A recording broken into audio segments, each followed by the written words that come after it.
this is Marcus Brown bringing today's market update. We start with yesterday's big news as markets went into panic mode last night, with fears mounting that President Trump could face potential impeachment in light of recent accusations made against him. Reports have suggested that the President allegedly interfered in an FBI probe, whilst the recent sacking of FBI Chief James Comey has come under suspicious circumstances. Investors became ever more concerned that Trump's future may be in jeopardy after these fears were reflected in large market losses. The S&P fell by 1.8%, whilst the Dow Jones Industrial Average declined by more than 370 points, whilst banking stocks also took a heavy hit. Bank of America fell by 5.9%, JP Morgan witnessed a 3.8% drop-off, and Goldman Sachs shares lost 5.27% of their value.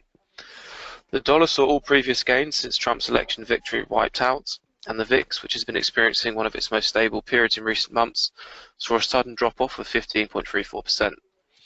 The day of turmoil was triggered as reports emerged of a memo by former FBI Chief James Comey, highlighting that the President had asked Comey to drop an investigation into Trump's former National Security Advisor, Michael Flynn.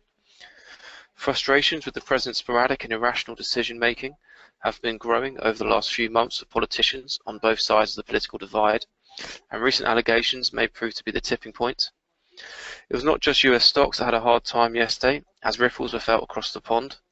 The FTSE 100 ended a 9-day winning streak, whilst the DAX and CAC closed down more than 1%, whilst construction stocks also took a heavy hit. Pressure has never been more intense for President Trump as Democrats continue to call for an independent inquiry into last year's election result, and with the appointment of former FBI boss Robert Mueller to lead an investigation, volatility is likely to stick around.